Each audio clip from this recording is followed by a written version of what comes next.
Welcome back for another deep dive. This time, we're going to be taking a look at AI, and specifically, how to make already smart AI even smarter Even smarter? for very specific tasks. So, almost like if you have a brilliant student, right?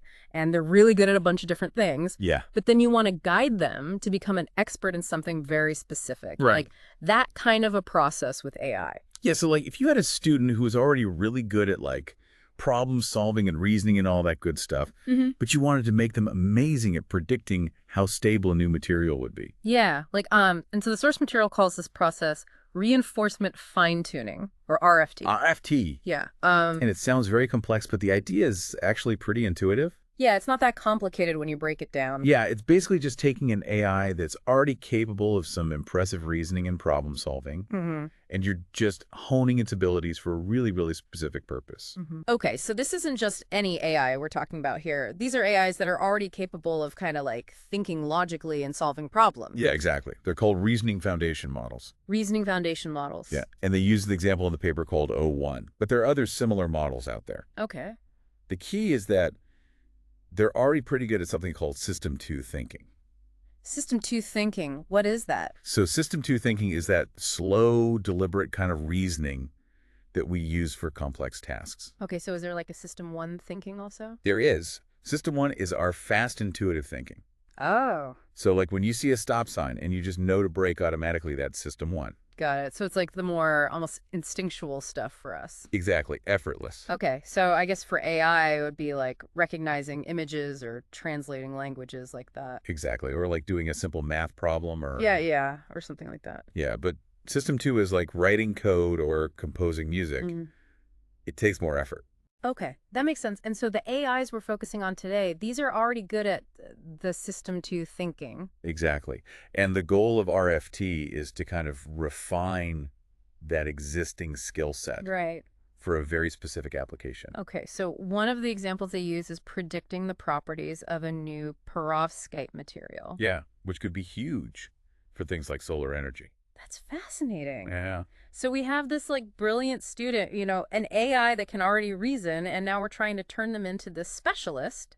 Yeah. But I'm guessing it's not like a super simple process. You're right. It's definitely not simple. And there are actually some pretty interesting challenges. Okay. Like one of the biggest ones is that we often don't have access to the AI's reasoning steps when it's learning. Oh, okay. So imagine you're trying to teach someone how to bake a cake, Yeah. but you only show them the finished product. Wow. You don't show them any of the steps involved. Yeah, you don't give them the recipe or anything like that. Exactly. It's kind of like that. So, they might get the right answer, but it's almost by accident. Right. Exactly. And that's one of the key things the researchers are trying to overcome. Yeah, how do we even know if they're getting the right answer for the right reasons? Exactly. Yeah. How do we guide that learning if we don't even know what steps they're taking? That's really interesting. So how are they tackling this problem? What's their recipe for success in this AI baking class? So they're exploring a couple really interesting approaches. Okay. One is called reasoning process synthesis. Reasoning process synthesis. Yeah. And it's basically like bringing in a master chef to demonstrate those missing cake baking steps. Oh, okay. So That's- we need a teacher for our AI. Yeah, we need a teacher. And in this case, the teacher is another AI. Oh, wow. So we have AI teaching AI. Exactly. They use an even more powerful AI to fill in the gaps and show the student AI not just what the right answer is, but how to get there. So it's like breaking down each step of the recipe. Exactly, like showing them how to measure the ingredients, how to mix everything together, all of that. Wow. That's pretty incredible. So what about the second approach? What's that one like? The second approach is called a process reward model, Okay, a process reward model. or PRM for short. PRM. Got it. And this one is more like a coach who's observing the student's technique as they bake.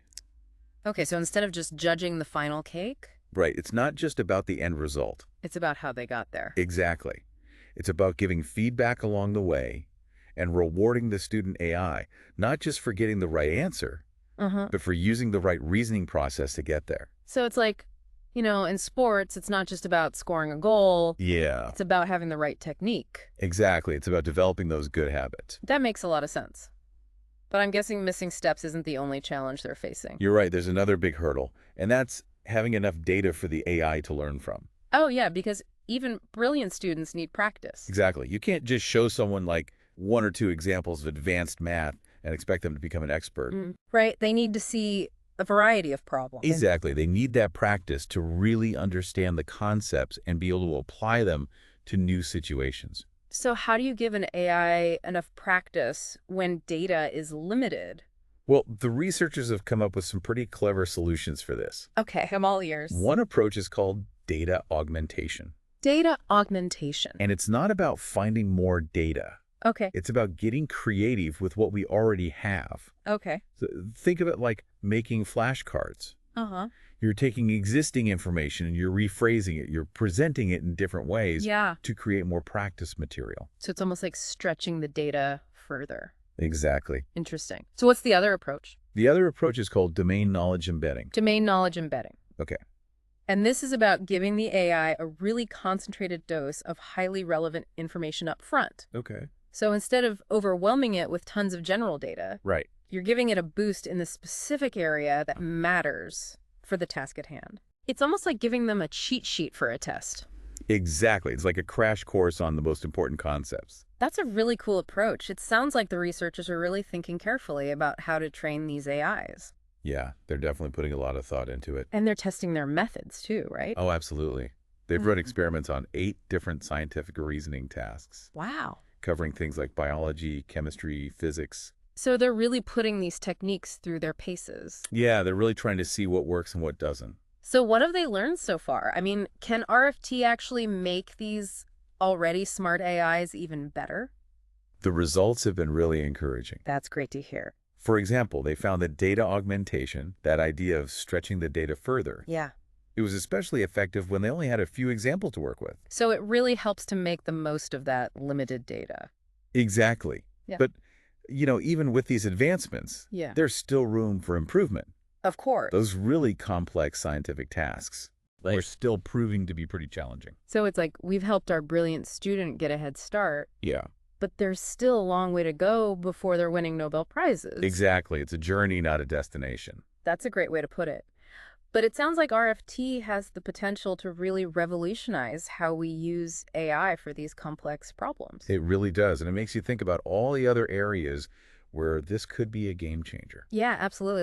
We've been talking about scientific research, but this could have implications for so many different fields. Oh, absolutely. Okay, so let's shift gears a little bit and explore those possibilities.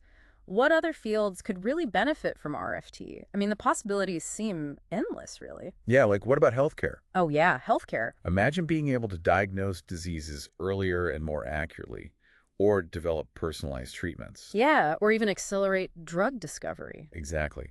RFT could help us analyze huge data sets of patient information and identify patterns that humans might miss. So we could potentially be talking about, saving lives. Yeah. And not just healthcare. Think about climate science. Yeah, that's a huge one. We could use RFT to create more accurate climate models, Mm-hmm. predict extreme weather events better, Right. and even develop more effective strategies for mitigating climate change. So it's not just about, understanding the problem. Right. It's about finding solutions. It's about taking action. Exactly. And that's where RFT can really make a difference. So many possibilities. We've talked about healthcare climate science. Where else could RFT shine? Well, think about education. Oh, yeah, education. What if every student had an AI tutor that could adapt to their unique learning style and pace? It's like personalized learning on steroids. Yeah, it's like having a private tutor for every subject. No more one-size-fits-all classroom. Exactly. Every student gets a tailored learning experience. That would be incredible.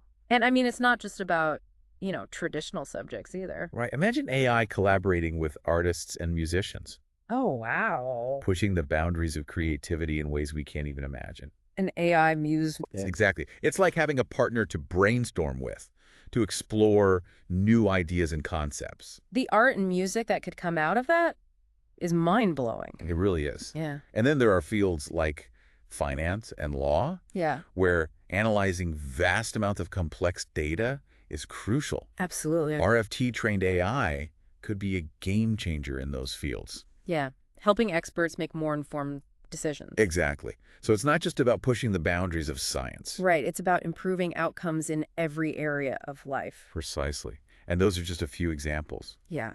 The potential applications of RFT really do seem almost limitless. It feels like we're just scratching the surface of what's possible. I think so too. It's incredible to think about how quickly this field is evolving. It really is, and it underscores the importance of understanding these advancements, Yeah. so we can make sure they're used responsibly and ethically to benefit society as a whole. That's a really important point. It's not just about the technology itself. Right, it's about how we use it. It's about the impact it has on our lives. Exactly. Well said.